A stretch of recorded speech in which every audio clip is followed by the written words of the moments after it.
Gotta keep it real simple, keep it real simple. Bring everything right back to ground zero. Cause it all comes down to this: love God and love people. We're living in a world that keeps breaking, but if we wanna find a way to change it, it all comes down to this: love God and love people. All right. Thank y'all once again. Man, I'm excited to be here. I'm Bryan, I'm the care pastor. Justin, I didn't say it earlier, they're in Florida visiting Ian, and so he'll be back next week.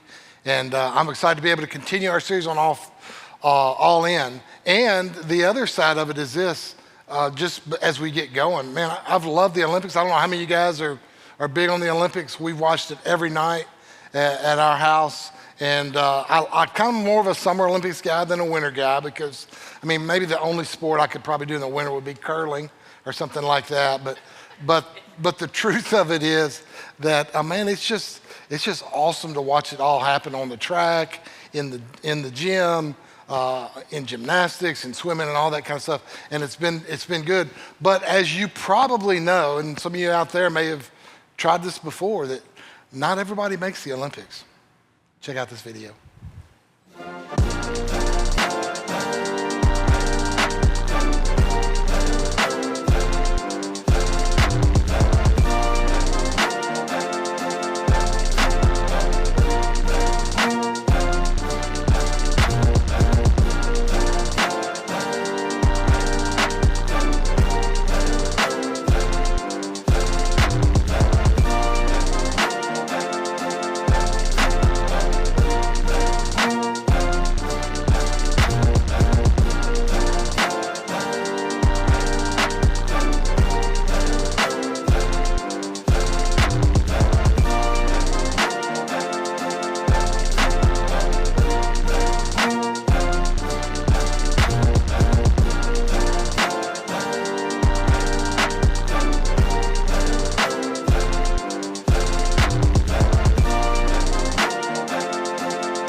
Yeah, I think about the only thing we could say is that's going to leave a mark because some of that is tough. But yeah, we are continuing our All In series today and talking about what we're all in and what we're looking for. I think one of the things that a lot of us look for in life is happiness. I mean, we want to be happy. We want life. Nobody wakes up in the morning and says, you know what, I want to have a bad day.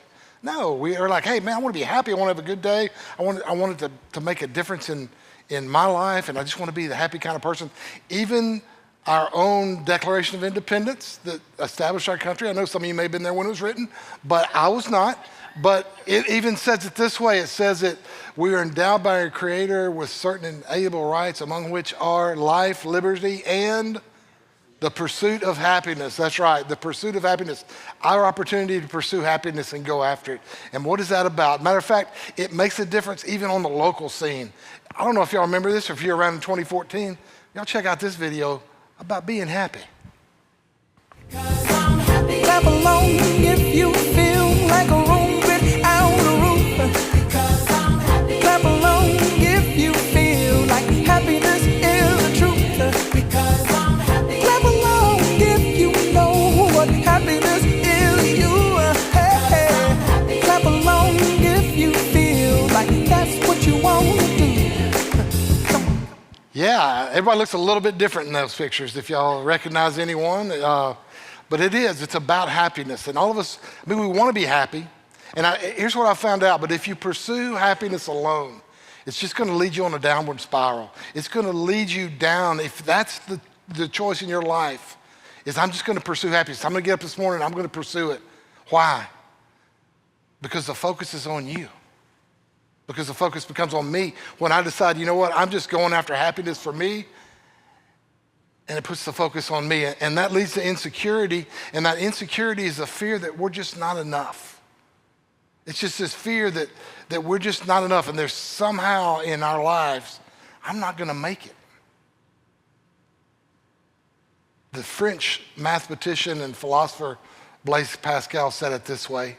He said, there's a God-shaped vacuum in the heart of every man or woman that cannot be filled with any created thing but only by God, the Creator, made known through Jesus. You hear what he's saying?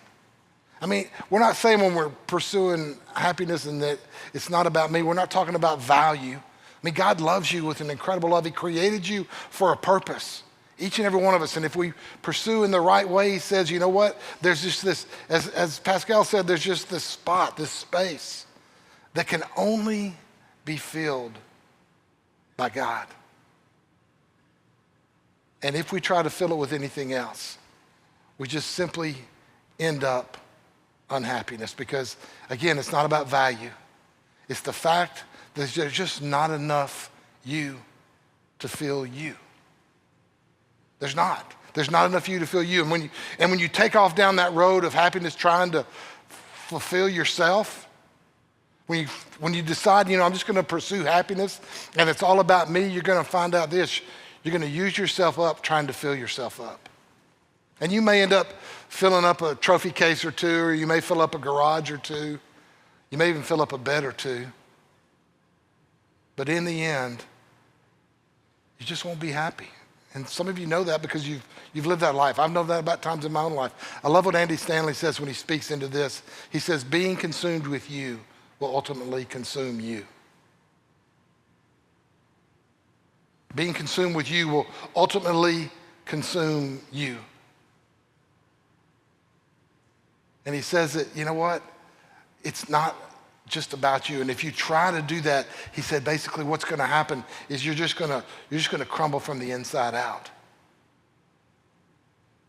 But into history steps the man from Nazareth. Jesus, who said, look, I've got something for you. He said, the reason I've come to this earth, he said, I've come so that you can have life. And if you've read it in the Bible before, he says, I've come that you might have life to the fullest, you might have life to the max. But what he's simply saying is, look, I've come that you can have life, and when you experience my kind of life, you're happy. When you experience my kind of life, you're going to be happy. And he begins to speak to him in this paradox. It's a new word for some of us maybe. Some of you may know what a paradox is.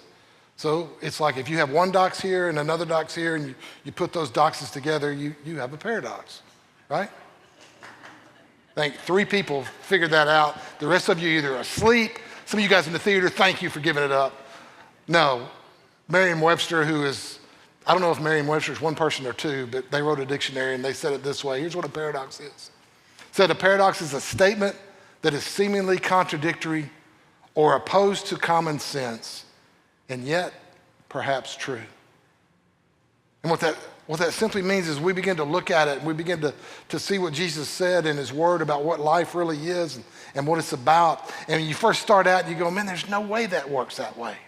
There's no way it can happen like that. But then after following him for a time, after studying his word for a time and looking into it, you begin to go, you know what? That's truth. That's what it's about.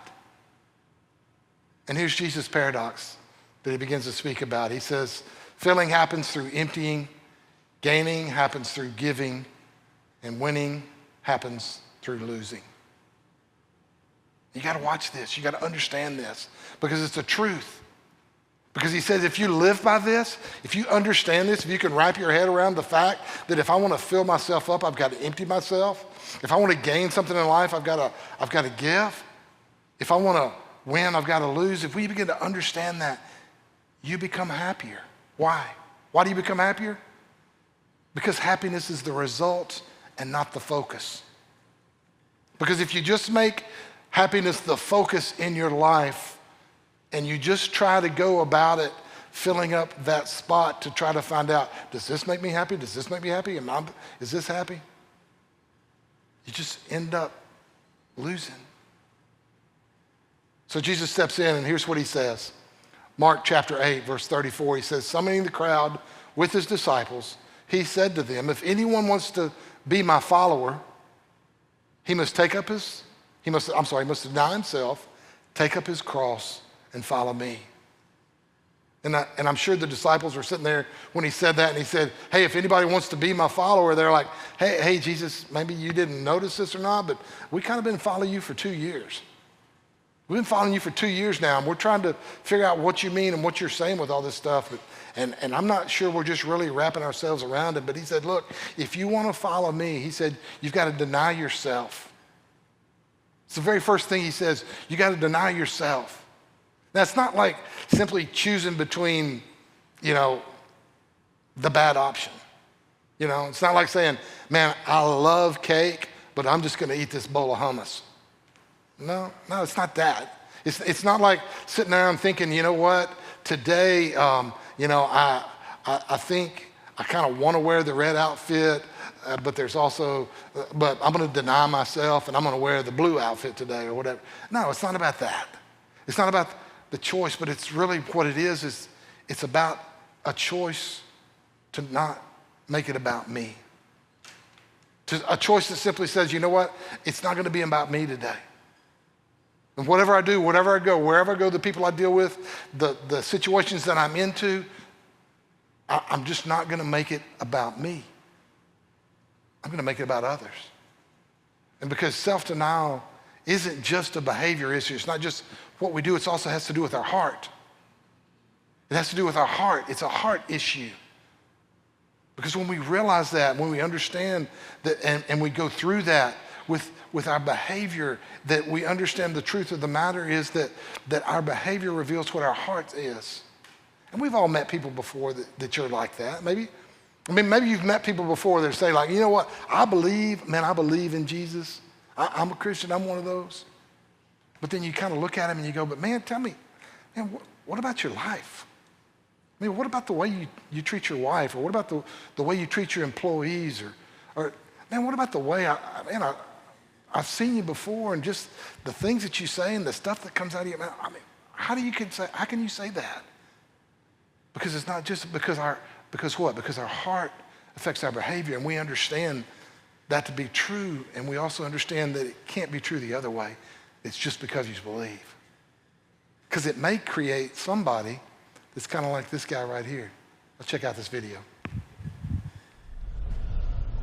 Yeah, go ahead, look for your car, walk at an angle across the street. Just stay in the way of the cars for as long as you possibly can. There's no reason we wouldn't want this lot all congested or anything. People to be able, okay, no, I'll stop while you look for your keys. It's cool. Oh, gotta reply all.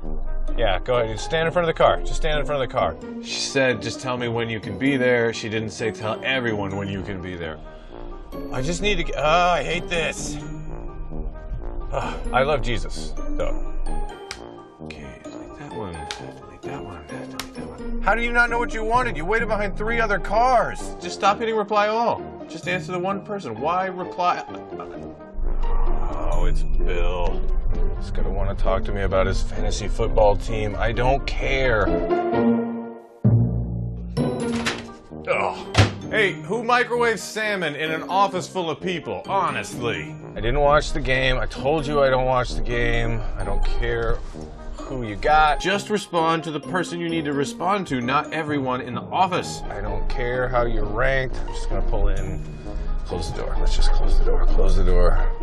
Oh, they're ordering like 20 drinks for the office. Go inside. Pretend you don't see him. Oh, I hate this. Oh, good, he's giving up. I hate that guy. But I love Jesus.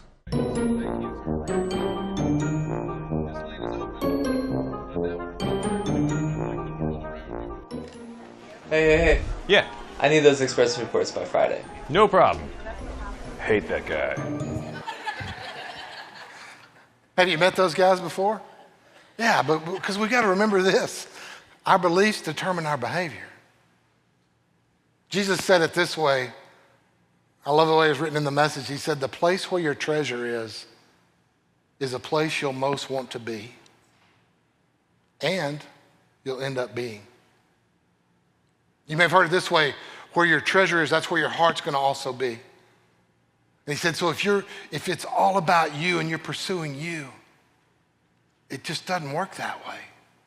And so when Jesus said, I want you to deny yourself, what he's really doing is He's calling us to deny, to deny our hopeless attempts to justify ourselves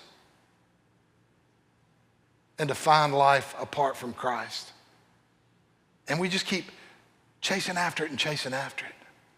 He said, no, you got to deny yourself. He said, the next thing you got to do is this, you got to take up your cross. And we understand what crosses are, and we wear them around our neck. We have them hanging on the walls in our homes. We've even maybe seen people walking down the road carrying a cross. But it meant something totally different to first century Christians, because they knew that if they saw someone carrying a cross, they had forfeited their independence.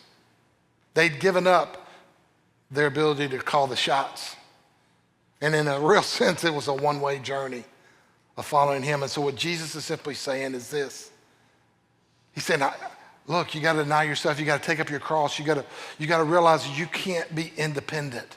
You're not a free agent, that there's somebody else in charge. And he goes on in verse 35, he says this, for whoever wants to save his life will lose it. The one who wants to save his life will lose it. He starts by just throwing out a wide net. And he begins and he says, look, whoever, Jew, Gentile, woman, man, whoever it is, if you want to save your life, if you want to save her life, if you want to save your own life, you're going to lose it. I mean, we've seen it before. And look, I'm not against self-improvement. Trust me on this one, okay? I mean, look at this. I didn't get this body watching TV, right? Agreed? Agreed, right. Yeah, so there's nothing wrong with self-improvement, but it's just when it becomes about you. And Jesus said, look, if you're going to try to save your life, then you're going to really end up losing it. And we've seen it before. We've seen it people that have tried to battle the aging process. I mean, check out this lady right here. This is the Duchess of Alba. And Duchess, baby, got some bad Botox right there. And you've seen people like that, and you kind of like, you want to like not seeing them, but it's almost kind of like a car wreck. You just can't look away. But even my own man, look at this guy. My own guy, Kenny Rogers, right there. Look at that after picture. Man, that face is tighter than a banjo string. I mean, that joker it's just chasing the process. And what Jesus says is, look, what I mean when it says you're going to lose your life, I mean you're going to ruin your life. You're going to ruin it. Because here's the truth. If all we live for is you, then eventually you will lose yourself. If all you live for is you, then eventually you're going to lose yourself. And in the end, the only thing you got is yourself and your stuff. That's what you got. Yourself and your stuff. And here's a quick look into the future. That stuff, eventually people will line up to either buy it or throw it away. And what's the point? Once again, the point is, I'm not enough to fill me. I'm not enough. And the attempts and the tries that we make, we only end up being half empty and unhappy. And we assume that it's somebody else's fault. You've heard it before. Man, if it only had been this, man. Man, if it hadn't been for the stock market, this. If it wasn't for COVID, this. Have you seen my wife? If it was just somebody else, it'd be something different. If only, if only, if only. And he says, well, that's all we do. He said, if you try to find your life, if you try to save your life, you're going to lose it. And you're going to end up blaming somebody else. But here's the one truth I've learned about my life, and maybe you've learned it in your life too. Simply this: everywhere I go, there I am. Everywhere I go, there I am. And rather than sitting and pointing the finger and trying to blame, I just need to realize that maybe I'm the issue. Maybe it is about me, and it's not been about me in a good way. But here's the good thing. Here's the good news. Jesus doesn't just leave us there. He doesn't just leave his followers hanging with this, and they're like, oh, great, Jesus, I'm going to head on home now. No, there's a but there. And it's a big but, and I cannot lie. But 3 people know who Sir Mix-a-Lot is right now in this room. You never thought you would hear Sir Mix-a-Lot on a Sunday morning message, but you just did. But here's what he said. There's a change in direction. Jesus puts that but there, and here's what he says. He says, but whoever loses their life because of me and the gospel will save it. You're going to lose your life. Whoever's going to lose your life, and he's not just talking about martyrdom. He's not just talking about going out and dying on behalf of Christ, although there have been many, many people, thousands and millions of people that have done that over the years. And he's not talking about that. He's not talking about losing it like we lose our keys. I mean, hey, have you seen my keys? Anybody seen my life? I'm missing my life. Anybody see my life anywhere? Nobody. What he's saying is this. He's saying it's a decision. Losing your life is a decision, and it's a decision to give my time, my abilities, my talents, my money to others. And he's saying when you can understand that, when you can understand the principle of losing your life and being able to give of your time and your abilities and your money to help other people, not just because you feel good. He goes on, he says, if you do that because of me, because of not just because it feels good, but because I have an agenda, I have a plan for your life. And he has a plan for your life. He has a plan for my life that says if you'll just follow that, if you'll just lose your life for me, and then he goes on, he says, and for the gospel. And we've heard the word gospel. If you grew up in church, you know what the gospel is, and it's the Roman road, it's the 3 laws, spiritual laws, it's all those kind of things. But what he's really talking about here in more than just that is he said when you lose your life for the sake of the gospel, you begin to connect the dots between your life and the world events and the things that happen in your life and a God that loves you and that created you for a purpose. And he created you for a reason. I mean, if you could just for a minute, like step into my house and we just sit down in the living room and just talk, me and you. If we could just talk and we could just rewind the tape of our life. Isn't it true? Isn't it true that the times that really ended up being the worst times were those times when we did stuff to others rather than for others? And Jesus says, here's what I want to do. I want to save you from you so you can have life. I want to save you from you so you can have life. Man, if you're listening to this and you're a student, you're a young adult, man, if you can just grasp this, if you can just learn it now, dude, you'll have the happiest life. I mean, if you just go around and ask some of the old people in the room, and don't point them out right now because they might feel bad, but if you just ask them, man, what is that? And they would tell you the same thing. They'd say, man, learn it young. Position yourself to be a means to an end that is not you.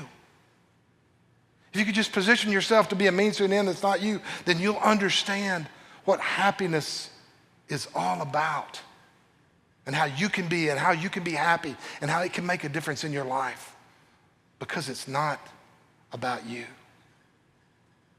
Well, God's blessed me with 4 incredible kids. And my 2 oldest, Clara and Thomas, they live over in Texas, and they've blessed us with 4 beautiful granddaughters.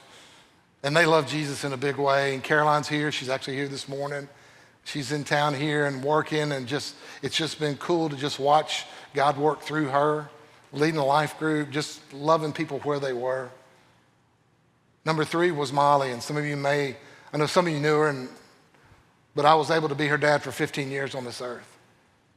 And she died in a car wreck with 2 other girls on October the 20th, 2006. And yeah, it'll rock your world. I mean, here's me and Molly. That picture actually was taken probably 3 days before the accident. She'd just gotten off her braces, and she was like, Dad, we got to get a picture. But here's one of my favorite pictures of Molly, because that's just who she was and where she was. I don't know how long ago, it was maybe a week. later after the accident, when I finally had the time to go into her bedroom and just kind of look around, I found this laying on her desk, laying on a little table beside her bed. And it's her journal. And, you know, it's not like the diary, hey, today I think I met the boy of my dreams. He's him. But as I began to sit down and as I began to read it, man, my heart was just, it was filled with joy. It was filled with sadness at the same time. Because you see, that picture that I love so much of Molly is her on her first mission trip, which really ended up being her only mission trip, but it was in Juarez. And Chip was leading, the student minister in that time was leading the group down there, and they had begun before the trip happened to meet together as a group and study God's word to see what it meant about what does it mean to really not make it about me. And I remember turning the page on April the 9th. And here's what Molly wrote. She said, I've just found this new love for life, all because God has opened my eyes to the realness. Today, Chip told us this: humility plus servanthood equal realness. I want so badly to be a real Christian so that I can reach the world for Christ.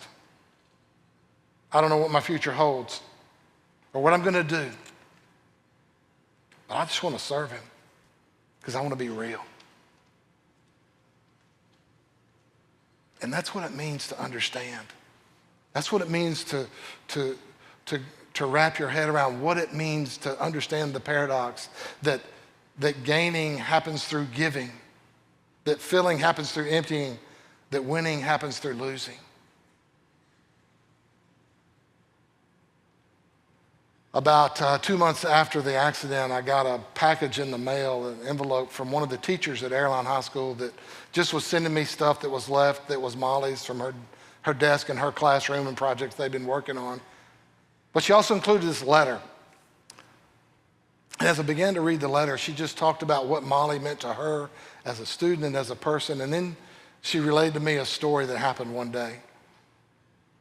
She said it was obviously after the accident, and she was walking to another class, and she was in the stairwell, and she noticed a young man just kind of sitting, literally kind of in the corner of the stairwell. And he was one of these guys that was, he's one of these guys that was on the margin. He wasn't going to be, Mr. Airline High School or Mr. Debutante or whatever. He wasn't going to be most likely voted by his class. He's just a ninth grade guy that was just maybe, in some senses, a little special. And she goes up to him and she says, hey, what's going on? He just said, I'm sad. She said, well, why are you sad?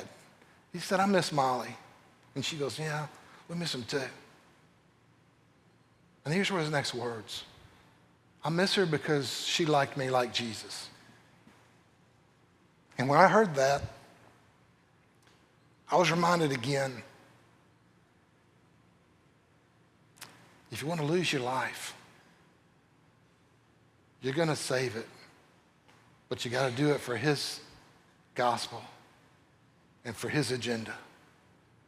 That it's not about you. I've done a lot of funerals in my life, and I've never been to a funeral before when people walk up to the casket and go, that dude right there has a phenomenal 401k. They've never walked up and walked in and said, man, I'm here for her funeral. And man, by the way, did you ever see the car she drove? That thing was sweet. No. What did they say? They're going to say something about them that impacted their life. They were a friend. They loved God in a big way, whatever it is. So here's my question to you. Here's my question to you today. What do you want said at your funeral? When it's all done, and we have no idea when our funerals will be. We're not told that. We're not guaranteed that. But when it's all said and done, what do you want said at your funeral? Jesus said, man, you want life? You want You want to understand something that sounds crazy, but in the end is really true? Give your life away. You want to win? Lose. You want to gain stuff? Give it away. Because that's the life that makes you happy. Would you pray with me? Father, I thank you.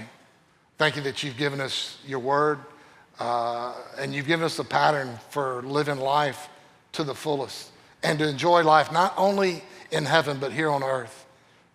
So God, I just pray that I can learn that today, that I can understand what it means to lose my life so that I can find it. I pray that each person in this room, as we walk out today and this week, we're going to be faced with opportunities to choose between making it about ourselves or making it about others for your sake and for your good and for your glory. So God, I pray that we can make that choice, because when we do, you promise us we're going to be happy. And as we go all in for you, you promise that you can give us all the life we can have and all the life we can enjoy. We ask all this in Christ's name. Amen.